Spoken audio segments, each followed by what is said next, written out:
నిన్న ఒక లెటర్ వచ్చింది నా ఇంటికి, దానికి ఓపెన్ చేసిన మంచి మాట రాసిండు బాడుకోగాడు. రేపు ఏమైతుంది చెప్పలేము, ఏదైనా కావచ్చు.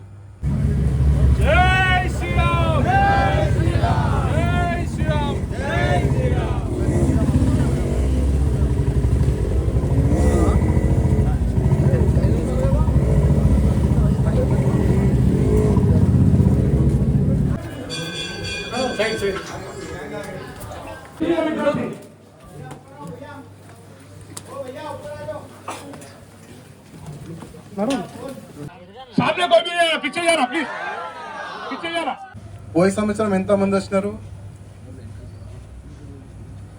ఓకే, దాదాపు చాలా వరకు కార్యకర్తలు పోయే సంవత్సరం చాలా మంచి పని చేసినారు. హిందీనా తెలుగునా?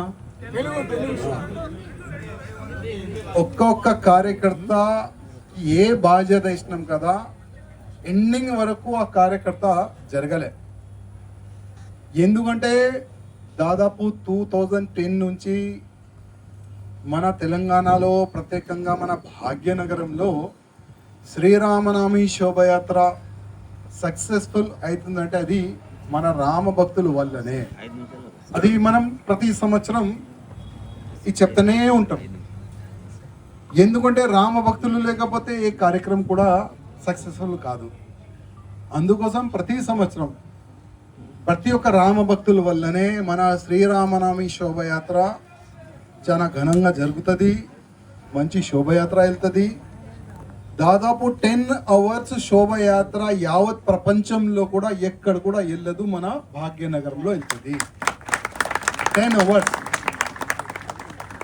అవర్స్ దాదాపు షిఫ్టింగ్. ఆ కార్యకర్తలు వేరే వేరే చోట నుంచి, వేరే కోన నుంచి, ప్రతి ఒక్క బస్తీ నుంచి, ప్రతి ఒక్క ఊరు నుంచి, మన తెలంగాణ కాకుండా పక్క స్టేట్ నుంచి కూడా రామభక్తులు వస్తారు, కార్యక్రమంలో పాల్గొంటారు. మంచిగా జై శ్రీరామ్ స్లోగన్ ఇచ్చి ముందుకెళ్తారు, ఆడతాడు, పాడతారు, మళ్ళీ వాళ్ళ ప్లేస్లో ప్రశాంతంగా వెళ్ళిపోతారు. ఈ ప్రత్యేకంగా మన శ్రీరాముడు ఆశీర్వాదం ప్రతి ఒక్క రామ భక్తుల పైన ఉంటుంది అనుకోండి. ఎంత ఎండ ఉంటుంది, ఎంత భయంకరమైన ఎండ ఉంటుంది మీ అందరికీ తెలుసు. కానీ ఆ స్వయం దేవుడే మన నెత్తి పైన చేయి పెడతారు, ఆ విధంగా ఫీలింగ్ వస్తుంది. మీ కింద అంతా నేను పైన ఉంటా. కానీ ఆ రోజు ఆకలి కూడా కాదు, వాటర్ తాగని కూడా యాదు కూడా ఉండదు. జస్ట్ రామ భక్తులే కనబడతారు మనకు. అంత మంచి కార్యక్రమం ఎవ్రీ ఇయర్ జరుగుతుంది. అదేవిధంగా ఇప్పుడు మనము పోయే సంవత్సరము ఎక్కడెక్కడ తప్పులు జరిగినాయి, ఈ సంవత్సరం ఆ తప్పులనే మనం ఏ విధంగా కరెక్ట్ చేసుకోవచ్చు, పోయే సంవత్సరం అన్నీ కూడా మనం నోట్ చేసుకున్నాము. ఇప్పుడు కొంతమంది కార్యకర్తలు మాట్లాడినారు, పవన్జీ ఎట్లా ఇంకా ఎంత బాగా చేస్తే బాగుంటుందని, ఇంకా ఏదైనా సజెషన్? ఓకే, ఎవరైనా సజెషన్ ఇవ్వాలంటే కూర్చొని, ఎవరు కూడా లేవకూడదు. పోయే సంవత్సరం మీ అనుభవం ఉండొచ్చు, ఇది మంచి జరిగింది, కానీ దీనికి ఇంకా ఈ విధంగా చేస్తే చాలా బాగుంటుంది అనేవాళ్ళు ఎవరన్నా ఉంటే కొద్దిగా కూర్చొని చేయలేబట్టండి. చాలా మంచి పాయింట్ మీరు అన్నారు. కార్యకర్తలు ఈ వాలంటీర్ మీటింగ్కి ఫస్ట్ మీరు, ఈ వాలంటీర్ మీటింగ్ మనం ఎందుకు పెడుతున్నాం, దీనికి ఫస్ట్ మీరు మంచిగా అర్థం చేసుకోండి, కావాలంటే రికార్డ్ చేసుకోండి. ఈ వాలంటీర్ మీటింగ్ పెట్టే నా ఒక్క ఉద్దేశం, నా తర్వాత మీరు ఈ యాత్రని తీయాలి. ఇదే ఒకటే లక్ష్యం, ఇదే ఒకట ఉద్దేశం. ఇవాళ లేకపోతే రేపు ఏమవుతుంది ఎవరికి చెప్పలేము. రేపు ఏమవుతుంది చెప్పలేము, ఏదైనా కావచ్చు. కానీ ఒక్క రాజాసింగ్ లేకపోతే శ్రీరామనవమి శోభయాత్ర ఆగిపోతుంది, అది జరగకూడదు. దాని గురించే ఒక రామ భక్తులది సైన్యం మనం తయారు చేస్తున్నాం. దానికే ఇది వాలంటీర్ మీటింగ్. నేను అన్నిటికీ రెడీ. ఈ శ్రీరామనవమి శోభయాత్ర మీరు ఉండకపోని, కానీ యాత్ర మీరు చాలు చేసినారు. దీనికి మేము ఖతమయ్యే వరకు మేము ఇదే శోభయాత్రని కంటిన్యూగా చేస్తాం. మా తర్వాత మా పిల్లలు కంటిన్యూగా చేస్తారు, వాళ్ళ తర్వాత వాళ్ళ పిల్లలుగా కంటిన్యూగా చేస్తారని ఆ ఫీలింగ్ మీలో రావాలి. ఇవాళ ఒక మాట అంటున్నా తమ్ముళ్ళ, ఎంతో మంది నా దోస్తులు ఉన్నారు, ఎంతో మంది, యావత్ భారతదేశం కాదు యావత్ ప్రపంచంలో నాకు ఆశీర్వాదం ఇచ్చే అట్లాంటి చాలా వరకు కార్యకర్తలు ఉన్నారు. కానీ రాజాసింగ్ని ఎట్టి పరిస్థితిలో సంపాలని మా బామ్మర్దులు కూడా ఉన్నారు కదా. ఇప్పుడు ఏ వ్యక్తి, ఇప్పుడు నేను పైన ఉన్న కింద పోయే వరకు ఏమైతే చెప్పలేం కదా. ఇవాళ చాలా మంది కార్యకర్తలు ఎక్కడొక్కడి నుంచి వచ్చినా తెలియదు, కానీ కరెక్ట్గా ఇంటి వరకు వెళ్తారు. గ్యారంటీ ఉందా? ఎవరు గ్యారంటీ ఇయ్యలేరు. లైఫ్కి ఎవరు గ్యారంటీ ఇయ్యలేరు తమ్ముళ్ళారా. అందుకోసం ఈ యాత్ర వల్ల మీకు తెలియదు ఎంత బెనిఫిట్ అయింది ఈ యాత్ర వల్ల. 2010లో జై శ్రీరామ్ చెప్పనికి చాలా భయపడేది. 2010లో ఎక్కడైనా యావత్ భారతదేశంలో ముస్లింల పైన దాడులు కానీ ఏదైనా జరిగితే ఆ రాళ్ళు దాడులు మన తెలంగాణలో, మన ఓల్డ్ సిటీలో, మన గుళ్ళ పైన, మన హిందువుల పైన జరిగేది దాడులు. 2010లో రామ భక్తులు ఒక్కటై భయంకరమైన ఒక సైలాబ్, ఒక రైలు వెళ్ళిన తర్వాత శ్రీరామనవమి రోజు అప్పుడు వీళ్ళు ఏం చూస్తున్నారంటే హిందువులు ఐక్యమైపోయినారు, హిందువులు ఒకటైపోయినారు. లాక్స్ ఆఫ్ రామ భక్తులు రోడ్ పైన వచ్చినారు. 2010 నుంచి ఇప్పటి వరకు ఆ భయ వాతావరణం కంటిన్యూగా పెరుగుతుంది, తగ్గుతలేదు. తగ్గుతుందా పెరుగుతుందా? 2010 నుంచి మనం కూడా ఎక్కువ పని ఎక్కువ చేస్తున్నామా తక్కువ చేస్తున్నామా? వీళ్ళకి భయపడి మనం ఇంకా అగ్రెసివ్ గా ముందుకు వెళ్తున్నామా, ఇంకా మనం డౌన్ అవుతున్నామా? నిన్న ఒక లెటర్ వచ్చింది నా ఇంటికి, డైరెక్ట్ నా ఇంటి అడ్రస్ కి. దానికి ఓపెన్ చేసిన మంచి మాట రాసిండు బాడుకోగాడు. ఇప్పుడు ఒక 3 స్నాపర్ వస్తున్నారంట. 3 స్నాపర్ని 3 ప్లేసెస్ లో అడ్జస్ట్ చేసిండంట ఆయన. ఆ స్నాపర్ వాళ్ళు మన పైన దాడి చేస్తారంట. ఇంకా 2 ప్లేసెస్ లో ఆయన బాంబు కూడా పెడతారంట. చూద్దాం పెడతారా లేదా, చూద్దాం కదా. ఇప్పుడు పోలీసు వాళ్ళకి ఆ లెటర్ చూపెడితే కూడా సార్ ఇట్లాంటి వస్తూనే ఉంటది, ఏం కాదు వాళ్ళు అంటారు. అది కూడా మనకు తెలుసు. వాళ్ళకి యాక్షన్ తీసుకోనికి వాళ్ళకి లేదు. ఎందుకంటే రాజాసింగ్ ఎప్పుడు పోతే మేము ఫ్రీ అవుతామని ఆలోచనలో పోలీసు వాళ్ళు ఉంటారు. ఓకే, వాళ్ళు అట్లాంటి రెడీ ఉంటే మనం కూడా రెడీ ఉన్నాం, నో టెన్షన్. కానీ ఇంకా ముందు మనం ఏమి చెయ్యొచ్చు, ఇంకా బాగా ఏమి చెయ్యొచ్చు. కానీ ఒక్కటే నేనేం చెప్పినా, నా తర్వాత మీరు రెడీ ఉండాలి. ఇప్పుడు పోయే సంవత్సరం దాదాపు పవన్జీ ఎంతమంది కార్యకర్తలు మన దగ్గర లిస్ట్ ఉండే అంతమంది కార్యకర్తలు ఇక్కడ వచ్చినారో లేదో అది మీరు చూసుకోవాలి. ఇంకోటి, నెక్స్ట్ మనం ఈ శ్రీరామనవమి శోభయాత్రకి దాదాపు కృష్ణాబాయి అంటుండు బండి వెనుక కొంతమంది ప్రత్యేకంగా ఉండాలి. ఎందుకంటే ఓకే, శత్రువు ఆ విధంగా ఆలోచన చేస్తే మనం కూడా శత్రువుని ఏ విధంగా చెప్పాలి, మనకు కూడా ఒక ప్లాన్ ఉండాలి కదా. ఆల్రెడీ ఒక ప్యారలల్ ప్లాన్ మనం కూడా తయారు చేసి పెట్టుకున్నాం. కానీ మన రామ భక్తులకి ఎట్టి పరిస్థితుల్లో ఒక చిన్న ఒక రాయి కూడా పడొద్దు మన కార్యకర్త పైన, ఆ ఆలోచన మనకు ఉంటుంది. అది మీ బాధ్యత కూడా ఉంటుంది. మీరు కూడా ఇవాళ ఒక వాలంటీర్ వచ్చింది కదా, ఎంతమంది దోస్తు ఉంటారు? కట్టర్ దోస్తు కావాలి, డూప్లికేట్ దోస్తు కాదు. మనం 1 డే, సంవత్సరంలో 1 డే నేను పూర్తిగా ఈ శ్రీరామనవమి శోభయాత్రకి నిస్తా అనే వాళ్ళు ఎవరైనా ఇప్పుడు నువ్వు ఉన్నావు, ఒక 5 మందిని ఈజీగా తీసుకొని రావచ్చు, 5 మెంబర్స్ని ఈజీగా తీసుకొని రావచ్చు.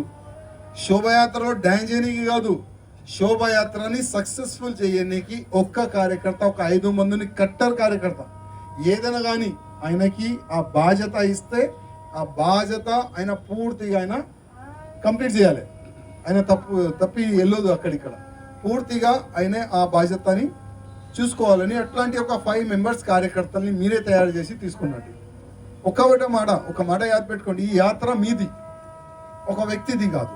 ప్రతిసారి నేను ఈ మాట రిమైండ్ చేస్తా, ఎందుకంటే ఫ్యూచర్ మాకు తెలుసు, ముందు ఏమైతుంది అది మాకు తెలుసు. అందుకోసం మా వెనుక ఇంకోటిని తయారు చేస్తుంది.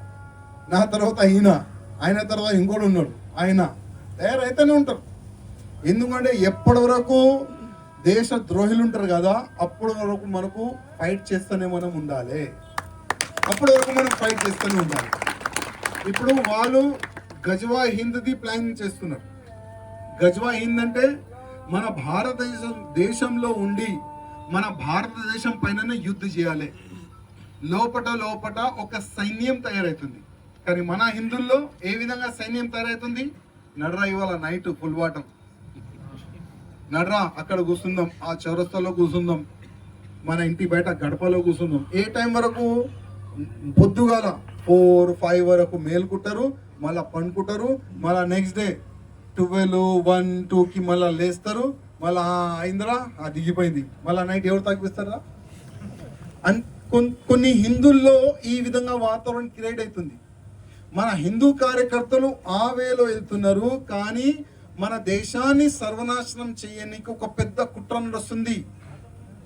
57 ఇస్లామిక్ కంట్రీలు ఉన్నాయి. ఇంకొక ఇస్లామిక్ కంట్రీ భారతదేశాన్ని చేయడానికి ఒక పెద్ద కుట్ర నడుస్తుంది. దానికే గజ్వా హింద్ అంటారు. అది చాలా మంది కార్యకర్తలకు తెలుసు, కొంతమంది కార్యకర్తలకి తెలియదు. కానీ మన భారతదేశాన్ని గజ్వా హింద్ కాదు, భగవా హింద్ చేయాలంటే ప్రతి ఒక్క కార్యకర్త మేలుకోవాలి.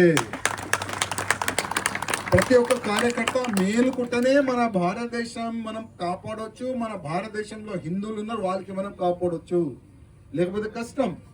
ఇప్పుడు ఇరాన్ కదా, ఇరాన్లో ఒక 2 యుద్ధంలో ఒక వ్యక్తి చనిపోయాడు, ఇరాన్లో చనిపోయాడు. కానీ వీళ్ళు ఎక్కడ ఏడుస్తున్నారు? మన హైదరాబాద్లో కొట్టి కొట్టి ఏడుస్తున్నారు. వాళ్ళ ఇంట్లో ఒక వ్యక్తి చనిపోయాడు, ఆ విధంగా ఏడుస్తున్నారు. ఆ విధంగా రోడ్లు జామ్ చేస్తున్నారు, ఆ విధంగా పోలీస్ పైన దాడి చేస్తున్నారు, ఆ విధంగా గల్లీలు మొత్తం డ్యామేజ్ చేస్తున్నారు, గల్లీలు మొత్తం ప్యాక్ చేస్తున్నారు. మన తెలంగాణ కాదు, ఇది మన హైదరాబాద్ కాదు, యూపీ కానీ, మధ్యప్రదేశ్ కానీ, మహారాష్ట్ర కానీ, భారతదేశంలో ప్రతి ఒక్క స్టేట్లో ఒక వీళ్ళు తమాషా చేస్తున్నారు కదా. అరే భయ్, ఇప్పుడు ఆ ఓవైసీ అరుస్తుండు, ఇరాక్లో మా వ్యక్తిని చంపేసినారు. నేను చెప్పిన చాలా వరకు ఇరాక్లో ఉన్న మన భారతీయులకి తీసుకొని రానికి ఇక్కడ నుంచి ఫ్లైట్లు పోతున్నాయి, ఖాళీ ఫ్లైట్లు పోతున్నాయి. అక్కడ నుంచి నింపి తీసుకొని రావాలి కదా. అరే ఓవైసీ, నీలో దమ్ము ఉంటే మీ ఎంతమంది పోతారు చెప్పండి, ఆ ఫ్లైట్ నింపి పంపించేద్దాం. ఒక పీడ పోతుంది, ఒక దళిద్రం పోతుంది. కానీ దమ్ము లేదు. ఇప్పుడు ఒక కుక్క చూసినారా? ఒక అరిసే కుక్క ఒకడు ఉంటాడు, ఒక కరిసే కుక్క ఒకడు ఉంటాడు. ఓవైసీ కానీ ఓవైసీ అట్లాంటి వ్యక్తులు అరిసే కుక్కలు, కరిసే కుక్కలు కాదు. ఇట్లాంటి అరిసే కుక్కలే అక్కడిక్కడ రోడ్లు జామ్ చేసి వాళ్ళు అరుస్తున్నారు, కానీ ఏం కాదు. ఇప్పుడు యూపీలో ఒక మంచి పోలీస్ ఆఫీసర్ మంచి చెప్పిండు, అరే అంతా మీకు బాధ ఉంటే వెళ్ళిపోండి రా భయ్, వెళ్ళిపోండి ఇరాక్కి. అంత దమ్ము ఉంటే అక్కడ గన్లు కూడా ఇస్తారు, దమ్ము ఉంటే కొట్లాడండి. కానీ దమ్ము లేదు, అడిసే కుక్కలు కదా. అందుకోసం వాళ్ళు రెడీ అవుతున్నారు. మనం ఏది విధంగా రెడీ కావాలి, అది మనం ఆలోచన పెట్టుకోవాలి తమ్ముళ్ళారా. నెక్స్ట్ చెప్తున్నా కదా, యుద్ధమే. ఎవరు కొట్లాడతాడు ఆయననే ఉంటాడు, ఎవరు కొట్లాడకపోతే కష్టం. ఇంకా నేను అనుకుంటున్నా 10 years తర్వాత శ్రీరామనవమి శోభయాత్ర కష్టమే. 10 years తర్వాత శ్రీరామనవమి శోభయాత్ర కానీ, ఛత్రపతి శివాజీ మహారాజు శోభయాత్ర కానీ, మన హిందూ ఆల్ ఫెస్టివల్ మనం గ్రాండ్గా చేయడానికి కష్టం అనుకోండి. ఎందుకు? మనం ఒక స్కీమ్లో నడుస్తున్నాం, హమ్దో హమారేదో. మన హిందువులు ఏమి స్కీమ్ ఉన్నది? హమ్దో హమారేదో. ఈ ముస్లింలు ఒక స్కీమ్లో నడుస్తున్నారు, హమ్ 5 హమారే 50. హమ్ 5 హమారే. వాళ్ళు ఆ స్కీమ్లో ఎందుకు నడుస్తున్నారు? ఎందుకంటే భారతదేశంలో వాళ్ళ జనాభా పెరగాలి. ఇప్పటికే 35% వాళ్ళు ఉన్నారు. ఇంకా 10-15 years తర్వాత ఆ 35% డబల్ చేయండి, ఎంత అయిపోయింది? 70%. ఎన్ని కోట్లు అయిపోయినారు వాళ్ళు? 70 crores. వాళ్ళ సంఖ్య పెరిగింది. పాకిస్తాన్ డైవర్డ్ అయింది మన భారతదేశం నుంచి, బంగ్లాదేశ్ డివైడ్ అయిపోయింది. ఇంకొక వాళ్ళు దేశం అడుగుతారు, ఇంకొక ముక్క అడుగుతారు. వాళ్ళు ఒక జనాభా పెరుగుతాయి, ఒక ముక్క అయినా అడుగుతారు, లేకపోతే భారతదేశానికి ఒక ఇస్లామిక్ స్టేట్ గా కన్వర్ట్ చేయండి అని వాళ్ళు మొత్తం ఫైట్ చేస్తారు. దానికి అంటారు గజ్వా హింద్. ఒక మాట తమ్ముళ్ళారా, ఇరాక్ లో ఆయన వ్యక్తి చనిపోతే వాళ్ళు ఇక్కడ ఎంతమంది lakhs of people రోడ్ పైన వచ్చి ఫైట్ చేస్తున్నారు, రోడ్ పైన వచ్చి అరుస్తున్నారు, రోడ్ పైన వచ్చి ఏడుస్తున్నారు. ఒకవేళ మన భారతదేశానికి పాకిస్తాన్కి భయంకరమైన ఒక యుద్ధం జరిగితే బాబాసాహెబ్ అంబేద్కర్ గారు ఒక పుస్తకంలో ఒక మాట రాసిండు. చాలా మంది తెలియదు బాబాసాహెబ్ అంబేద్కర్ గారు ఏం రాసినారు.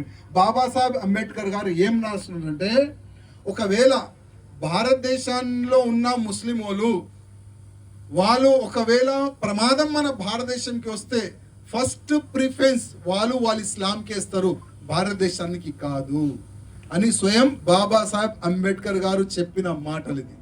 ఒకవేళ భారతదేశానికి ఇస్లామిక్ కంట్రీకి ఏదైనా ఇస్లామిక్ కంట్రీకి యుద్ధం జరిగితే భారతదేశంలో ఉన్న ముస్లిమోలు భారత్ వైపు ఉంటారా లేక ఇస్లాం వైపు ఉంటారా? ఇది మనం కాదు, బాబాసాహెబ్ అంబేద్కర్ గారు ఆ సమయంలోనే రీసెర్చ్ చేసి మరియు ఒక పుస్తకంలో రాసిన మన బాబాసాహెబ్ అంబేద్కర్. అందుకోసం ఎప్పుడు కూడా వీళ్ళపైన మనం నమ్మకం చేయకూడదు. అందుకోసం హమ్దో హమారేదో ఆ స్కీమ్ తీసేయండి. మనం కూడా 5 మెంబర్స్ని మన పిల్లని మనం కనాలి, లేకపోతే ఫ్యూచర్ కష్టం అనుకోండి. ఫ్యూచర్ చాలా అంటే చాలా కష్టం. అందుకోసం మన జనాభా మన భారతదేశంలో కూడా పెరగాలి. పెరగకపోతే వచ్చే సమయంలో బొట్టు పెట్టని కూడా మీ పైన చాలా నేసేస్తారు వీళ్ళు. ఆ విధంగా ఒక మూమెంట్ క్రియేట్ అవుతుంది తమ్ముళ్ళారా. ఏమంటారు మీరు? కరెక్టేనా లేదా? అమిత్ షా గారు ఒక సర్వే ఇస్తున్నారు కదా, 1950లో మన హిందువులు ఎంతమంది ఉండే, 1950లో ముస్లిం జనాభా ఎంత ఉండే. ప్రతి 5 yearsలో మన జనాభా తగ్గుతుంది, వాళ్ళ జనాభా పెరుగుతుంది. మన జనాభా తగ్గుతుంది, వాళ్ళ జనాభా. దీనికే మీరు అర్థం చేసుకోండి మనం ఎక్కడ వెళ్తున్నాం, వాళ్ళు ఎక్కడ వెళ్తున్నారు. వాళ్ళు ఒకటే ఒక టార్గెట్ తమ్ముళ్ళారా, గజ్వా హింద్, భారతదేశాన్ని ఇస్లామిక్ కంట్రీ చేయాలి. వాళ్ళు ఒక సంకల్పం తీసుకున్నారు. చూద్దాం మనం కూడా మన హిందువులు ఒకవేళ మేలుకుంటే మన భారతదేశంలో ఉన్న హిందువులని మనం కాపాడుకోవచ్చు, లేకపోతే కష్టం. ఒకవేళ మన హిందువుల జనాభా పెరిగిపోతే భారతదేశంలో, ఒకవేళ వాళ్ళకి ఒక సమయం వస్తుంది భారతదేశం ఇడిచి వెళ్ళాలంటే, వాళ్ళకి 56 to 57 కంట్రీస్ ఉన్నది. ఏదో ఒక కంట్రీలో వాళ్ళు సెట్ అవుతారు కదా. ఒకవేళ వాళ్ళ సంఖ్య 70% పెరిగిపోతే మనం ఎక్కడ ఉరకాలి? ఉందా ఏదైనా దేశం? లేదు కదా. అప్పుడు ఔరంగజేబ్ సమయంలో ఒక చేతిలో కత్తి, ఇంకొక చేతిలో గ్రీన్ బుక్ పట్టుకున్నారు. ఈ గ్రీన్ బుక్ ని యాక్సెప్ట్ చేస్తావా లేకపోతే చచ్చిపోతావా అంటే చాలా మంది గ్రీన్ బుక్ ని పట్టుకొని కన్వర్ట్ అయిపోయినారు, చాలా మంది చనిపోయినారు. ఆ సమయం మళ్ళీ వస్తుంది. అందుకోసం కొద్దిగా మీరు కూడా ఆలోచన చేయండి.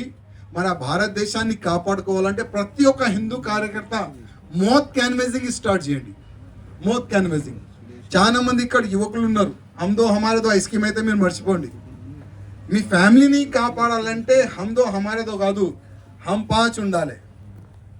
కావాలంటే ఒక సల్మాన్ని తీసుకొని రండి గిఫ్ట్గా.